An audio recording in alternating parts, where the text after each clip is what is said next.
आज शनिवार का दिन है, जिस दिन अपन इस दरिद्रता से मिलने के लिए पीपल के पेड़ के नीचे आए हैं।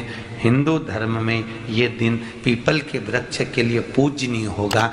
जो भी शनिवार के दिन पीपल के वृक्ष की पूजन करेगा, दूध चढ़ाएगा या मिष्ठान का भोग लगाएगा, लक्ष्मी और नारायण उसके घर में प्रवेश कर जाएगा। लक्ष्मी और नारायण उसके घर में प्रवेश करेगा। इसलिए नियम बनाया। कौन से दिन का? शनिवार। लक्ष्मी जी बोली, नारायण आपने तो एक दिन का वार लिख दिया। शंकर जी ने 7 वार बनाए हैं, रविवार, सोमवार, मंगल, बुध, गुरु, शुक्र और शनि। ये शिव जी ने बनाया। अब एक दिन आपने अपना बना लिया, बाकी के दिन अगर कोई इस पीपल के वृक्ष के नीचे आएगा और यहाँ तो दरिद्रता बैठी है, तो उसका क्या होगा? भगवान नारायण बोले, सुन दरिद्रता, तेरे से एक विनती है, अगर कोई भी मनुष्य इस पीपल के पेड़ के नीचे अगर 7 दिन में आता है और उसके हाथ में अगर कोई सामग्री होती है तो तू उसके घर में प्रवेश नहीं करेगी। नियम है पीपल के वृक्ष का, या तो पानी का लोटा लेकर जाओ, कुंकू का चोपड़ा लेकर जाओ, शक्कर लेकर जाओ, या पेड़ के नीचे चींटी को डालने के लिए आटा ले जाओ, पर खाली हाथ पीपल के वृक्ष के नीचे कभी मत जाओ, कभी नहीं जाना। खाली हाथ जाओगे तो दरिद्रता तुम्हारे घर में प्रवेश करेगी। दरिद्रता उठकर खड़ी होकर बोली, नारायण तुमने अपनी मनमानी करी है, एक दिन मुझे भी मेरा चाहिए। भगवान ने कहा, बोल कौन सा दिन चाहिए? दरिद्रता कहती है, रविवार के दिन इस पीपल के वृक्ष के नीचे मैं दिन भर नृत्य करूं, इसमें रहूं, और जो यहाँ आए रविवार को मैं उसके घर में प्रवेश करूं। भगवान ने कहा, ठीक है। दरिद्रता, रविवार का दिन एक ऐसा दिन रहेगा जिस दिन तू इस पीपल के वृक्ष के नीचे नृत्य करेगी, और जो आएगा इस पीपल के वृक्ष के नीचे तो उसके साथ प्रवेश करेगी। मैंने तुझे वर दिया। इसलिए हमारे यहाँ केवल पीपल का वृक्ष अगर दीवार में भी लग जाता है ना, किसी की फैक्ट्री की दीवार में, किसी के घर की दीवार में पीपल का वृक्ष अगर लग जाता है, पीपल का पौधा लग जाता है, उसको कितना भी तोड़ लो वो वापस लग जाएगा। फिर तोड़ोगे फिर लग जाएगा। अगर पीपल के पौधे को तोड़ना है तो केवल रविवार का दिन एक नींबू, एक मिर्ची और बमूल का कांटा, ये 3 चीजें रखने के बाद में आधे घंटे बाद रविवार के दिन पीपल के पेड़ को उखाड़ कर फेंक दो। दूसरी बार कभी पीपल दीवार में लगता ही नहीं है, कभी नहीं लग सकता। केवल एक रविवार का, केवल एक संडे, इतवार का। घर में दीवारों पर अगर पीपल लग भी गया है, इसलिए पीपल के वृक्ष को उखाड़ने का, अगर घर में पीपल लगा हुआ है या पीपल का पौधा हमारे घर में लग गया, उसको उतारना, निकालना, लगाना, तो पीपल के वृक्ष को अगर निकाला जाता है तो रविवार के दिन, और अगर पीपल के वृक्ष को कहीं लगाया जाता है तो सोमवार के दिन या मंगलवार के दिन, बुधवार के दिन, इन दिनों में लगा सकते पीपल के वृक्ष कहीं लगाना। शनिवार का दिन एक ऐसा दिन होता है जिस दिन पीपल के वृक्ष को कहीं जाकर लगाया नहीं जाता, क्योंकि शनिवार के दिन पीपल के वृक्ष के नीचे लक्ष्मी रहती है। हम अपने हाथों से अगर पीपल का वृक्ष किसी दूसरी जगह पर शनिवार को रोपित करते हैं तो हमारे घर की लक्ष्मी अपने घर से छिन्न होकर चली जाती है। इसलिए शनिवार के दिन पीपल लगाया नहीं जाता, किसी के घर जाकर उसको वापस पलटा नहीं जाता। लग गया उसको डाल। प्रभु मेरी धर्म पत्नी को कहाँ रखूं आप बताओ? वो तो जहाँ यज्ञ होता है, अनुष्ठान होता है, दान होता है, पुण्य होता है, सत्कर्म होता है, वहां जाने को तैयार नहीं। अब करूं क्या? भगवान ने बोला, एक काम करो। दुर्वासा जी बोले, जिसके यहाँ रात्रि में बर्तन झूठे पड़े रहते हो उसके घर में इस दरिद्रता को लेकर तुम प्रवेश कर जाना। जिसके यहाँ रात्रि में बर्तन झूठे पड़े हो वहां लेकर प्रवेश कर जाओ। दूसरी जगह दुर्वासा जी बोले, जो स्त्री घर में दोपहर के समय पर सो रही हो उसके घर में इसको लेकर प्रवेश कर जाइए। जो स्त्री दोपहर के समय में घर पर सो रही हो, इस दरिद्रता को लेकर प्रवेश कर जाइए।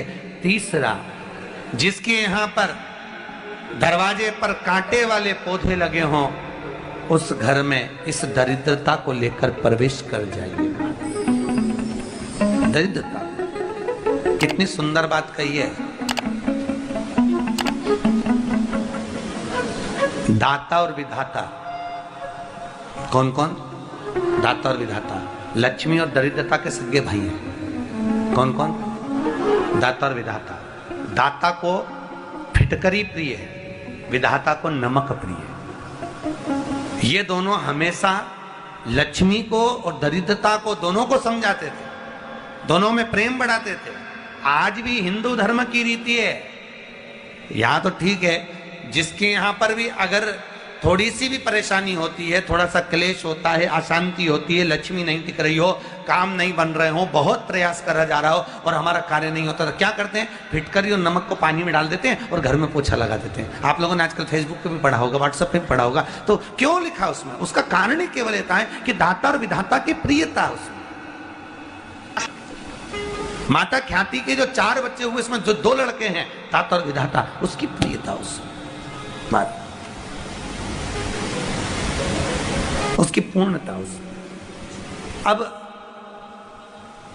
दुर्वासा जी बोले अपनी धर्म पत्नी को वहां लेकर, जहां कांटेदार पौधे लगे हों वहां पर लेकर प्रवेश कर जाइए।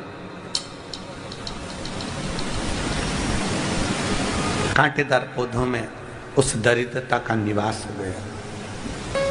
कितना विचित्र कथा यहां वर्णन करी है। श्रीमद् भागवत के अंतर्गत जो वर्णन किया कि मृत्यु निश्चित है, रोग ऐसा शनि महाराज के कारण हो गया हो, अच्छे काम करते करते उल्टे हो रहे हैं, होते हैं किसी किसी के साथ में, विपरीत परिस्थितियां आ जाती है, अच्छा करने जाओ बुरा हो जाता है, अच्छा कर्म करने जाओ बुरा हो जाता है। तो पीपल के वृक्ष की जो छाल होती है, छाल देखिए, पीपल के वृक्ष में जो छाल लगी होती है, उस छाल को घिसकर चंदन बनाकर भगवान शंकर का स्नान कराकर, अभिषेक कराकर, पूजन कराकर, पूजन कराने के बाद में पिपलेश्वर महादेव का नाम लेकर, कौन से महादेव? पिपलेश्वर महादेव का नाम लेकर वो जो घिसी हुई छाल होती है, उस छाल का तिलक भगवान शंकर को लगा लो और उसी का थोड़ा सा भाग अपने कंठ पर, मस्तक पर लगाना प्रारंभ कर दो। धीरे धीरे जो विपरीत दशा है वो सुधरना प्रारंभ हो जाती है। पर नाम याद रखना, पिपलेश्वर। काशी में जो शिव जी की स्थापना कौन ने करी? काशी में जो शंकर भगवान बैठे उनकी स्थापना करी थी शनि महाराज ने। किसने करी थी? शनि महाराज ने। क्योंकि भगवान शनि महाराज को उनकी माता के द्वारा श्रापित हो गए और शनि महाराज कांपने लगे। शनि महाराज कांपते कांपते, मैं जाऊं तो जाऊं कहां, करूं तो करूं क्या? महाराज, शनि महाराज दौड़े और दौड़कर भगवान भोलेनाथ के पास पहुंचे। हे शंकर, त्रिकालदर्शी, कैलाशी, अविनाशी, कृपा करिए बाबा भोलेनाथ, कृपा करो। क्योंकि दुनिया में 33 करोड़ देवी देवता हैं जिनको शनि लग सकता है, केवल एक, किसको छोड़कर? शिव को छोड़कर। राम जी को शनि लगा तो 14 वर्ष वनवास चले गए। कृष्ण को शनि लगा तो मथुरा छोड़कर द्वारका चले गए। शनि लगा। हनुमान जी को शनि लगा तो गुफा में बैठकर राम राम जपना पड़ा। शनि सबको लगता है, केवल शनि नहीं लगता तो एक मेरे महादेव को, मेरे भोले बाबा को नहीं लगता।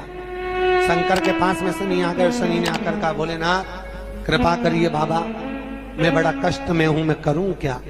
बाबा भोलेनाथ ने कहा, जा गंगा जी के तट पर काशी में जाकर एक शिवलिंग की स्थापना कर, उसकी आराधना कर और तेरा शरीर ठीक हो जाएगा, कष्ट नहीं भोगेगा।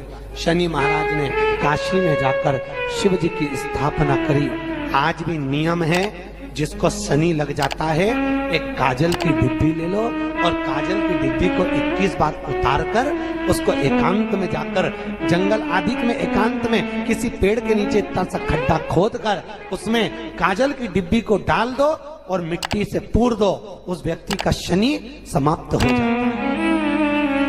काशी विश्वनाथ का नाम लेकर काजल की डिब्बी को 21 बार उतार कर अगर काशी विश्वनाथ का नाम लेकर शनि वाले व्यक्ति को अगर पेड़ के नीचे दबा दे, शनि समाप्त। शनि उसको परेशान नहीं कर सकता। काशी कितनी मूलता, उस क्रम को देखिए। भगवान शंकर पर विश्वास रखकर एक एक पल, एक एक घड़ी, एक एक समय, एक एक नक्षत्र का शिव महापुराण में वर्णन है। यहां तक शास्त्र कहता है कि पीपल के वृक्ष की जब भगवान शिव रचना करे, पीपल के वृक्ष की जब रचना करी गई तो उस पीपल के वृक्ष में भी कौन सा समय किसका है ये शिव महापुराण वर्णन करती है। सुबह 4 बजे से लेकर 7:30 बजे तक पीपल के वृक्ष में ब्रह्मा जी का वासा होता है। 7:30 बजे से लेकर 10:30 पौने 11 बजे तक पीपल के वृक्ष में भगवान विष्णु का वासा होता है। 10:30 बजे से लेकर पीपल के वृक्ष में 11:30 बजे तक पितरों का वासा होता है। 11:30 बजे से लेकर 12:30 बजे तक पीपल के वृक्ष में आहूतों का वासा होता है। 12:30 बजे से लेकर शाम को 4 बजे तक पीपल के वृक्ष में वासुकों का वासा होता है। 4 बजे से लेकर शाम को 7:30 बजे तक पीपल के वृक्ष में शंकर का वासा होता है। 7:30 बजे से लेकर 9:30 बजे तक पीपल के वृक्ष में कुबेर का वासा होता है। 9:30 बजे से लेकर फिर कुबेर के वृक्ष में अन्य देवों का वासा चालू हो जाता है। इसलिए हमारा हिंदू धर्म कहता है, हमारे शास्त्र कहते हैं कि पीपल के वृक्ष को जब पूजा जाता है, पीपल के वृक्ष की जब पूजन करी जाती है तो सुबह 10:30, 11, ज्यादा से ज्यादा 11:30, ज्यादा से ज्यादा 12, उसके पहले पीपल के वृक्ष की पूजन कर लेना चाहिए। रात को कुबेर का वासा होता है, इसलिए पीपल के वृक्ष में दीपावली के दिन रात्रि को 8:30 बजे से लेकर 9:30 बजे के बीच में जो पीपल के वृक्ष के नीचे घी का दिया लगाता है उसके घर में कभी संपदा की कमी नहीं आती है, क्योंकि कुबेर स्वयं विराजमान होता है पीपल के वृक्ष के नीचे। क्यों? क्योंकि 11:30 बजे से लेकर 12:30 बजे तक पीपल के वृक्ष में पितरों का वासा रहता है, आहूतों का वासा रहता है, फिर वासुकों का वासा आता है। पितृ किसको कहते हैं? महाराज जो पूरी उम्र लेकर चले गए और उनके भीतर अभिलाषाएं बहुत थी, मैं ये भी करना चाहता हूं, मैं ये भी करना चाहता हूं, वो पितृ हो जाते हैं। आहूत किसको कहते हैं? जिस माता के गर्भ में बच्चा जन्म ले और मर जाए, या 6 महीने का गर्भ धारण करने के बाद अवर्षण हो जाए, जीव पड़ने के बाद 6 महीने के बाद अगर बच्चा गर्भ में भी शांत हो जाता है, कुंवारी अवस्था में शांत हो जाता है, जिसका विवाह नहीं हुआ ऐसा बच्चा जब शांत हो जाता है, अधोगति में कोई मर जाता है, सुसाइड कर एक्सीडेंट में किसी भी रूप में मर जाता है तो वो आहूत कहलाता। शनिवार के दिन जो पीपल के वृक्ष में सरसों के तेल का दीप लगाता है उसको शनि कभी परेशान नहीं करता। एक बात हमेशा ध्यान रखिएगा, मान लो अगर कोई भारी रोग ऐसा शनि महाराज के कारण हो गया हो, अच्छे काम करते करते उल्टे हो रहे हैं, होते हैं किसी किसी के साथ में, विपरीत परिस्थितियां आ जाती है, अच्छा करने जाओ बुरा हो जाता है, अच्छा कर्म करने जाओ बुरा हो जाता है। तो पीपल के वृक्ष की जो छाल होती है, छाल देखिए, पीपल के वृक्ष में जो छाल लगी होती है, उस छाल को घिसकर चंदन बनाकर भगवान शंकर का स्नान कराकर, अभिषेक कराकर, पूजन कराने के बाद में पिपलेश्वर महादेव का नाम लेकर, कौन से महादेव? पिपलेश्वर महादेव का नाम लेकर वो जो घिसी हुई छाल होती है उस छाल का तिलक भगवान शंकर को लगा लो और उसी का थोड़ा सा भाग अपने कंठ पर, मस्तक पर लगाना प्रारंभ कर दो। धीरे धीरे जो विपरीत दशा है वो सुधरना प्रारंभ हो जाती है। पर नाम याद रखना, पिपलेश्वर। जब कितना भी दुख, विपदा, कष्ट सम्मुख में खड़ा हुआ हो, कितना भी दुख,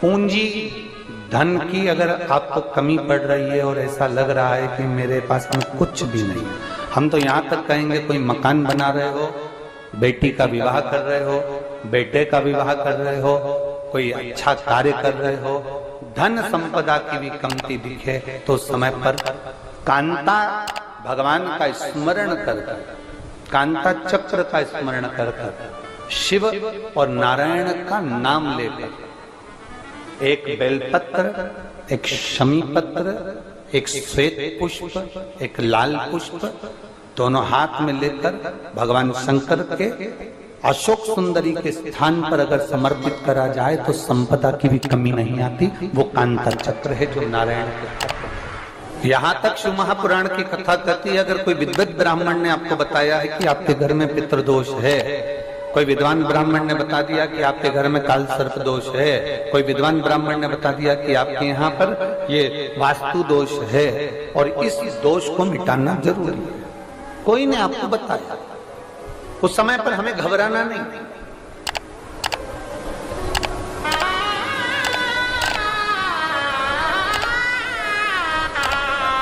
उस समय में घबराने का क्रम नहीं है। कहते हैं पीपल का जो जल झड़ता है पीपल के वृक्ष से, आप लोगों ने कभी देखा है कि नहीं देखा, वो हमको नहीं मालूम।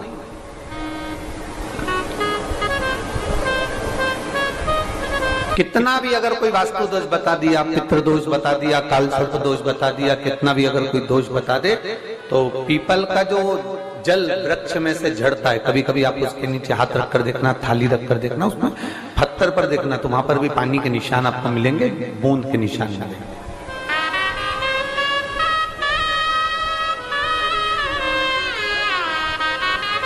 मात्र उस पीपल के वृक्ष के जल की एक बिंदी, एकमात्र बिंदी,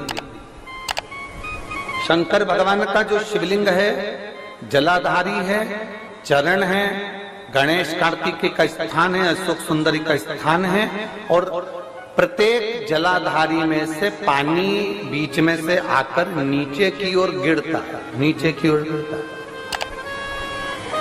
आप लोगों के स्मरण में हमने पहले भी बताया कि राइट में किसका स्थान है, गणेश जी का, लेफ्ट में कार्तिक के, बीच में अशोक सुंदरी। ये क्या है, पार्वती जी का हस्त कमल शिवलिंग, और ऊपर से जो जल एक एक बूंद शंकर जी के शिवलिंग पर गिर रहा है, वो शंकर जी की 5 लड़कियां, जया, विषहरा, शामलीवारी, दौतली और देव, शंकर जी की 5 लड़कियों, एक एक बूंद पानी शिव जी पर गिरा रहा। जहां जल नीचे गिरता है उस स्थान से जहां तक जल बहकर जा रहा है, उस स्थान तक 33 कोटि देवताओं का स्थान, 33 कोटि देवताओं का स्थान। अब जहां पानी आया, जहां नीचे गिरा, उसके बीच में जो स्थान होता है, आप लोगों ने देखा है कि नहीं देखा? जिनने देखा है जरा हाथ उठाओ।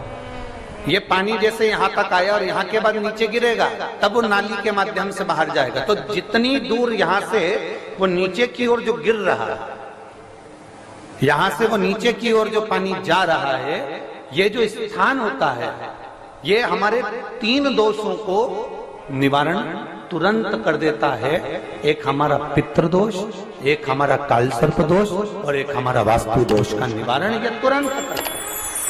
और ये तो हमने केवल आपको शिव महापुराण के माध्यम से बताया कि ये 3 दोष का निवारण कर देता है, पर यदि कभी आप ध्यान से लिंग पुराण को पढ़ेंगे, आप यदि लिंग पुराण को पढ़ेंगे और गीता प्रेस गोरखपुर की लिंग पुराण को लाकर यदि आप पढ़ते हैं, या गीता प्रेस गोरखपुर की शिव अंक को भी आप अगर पढ़ेंगे,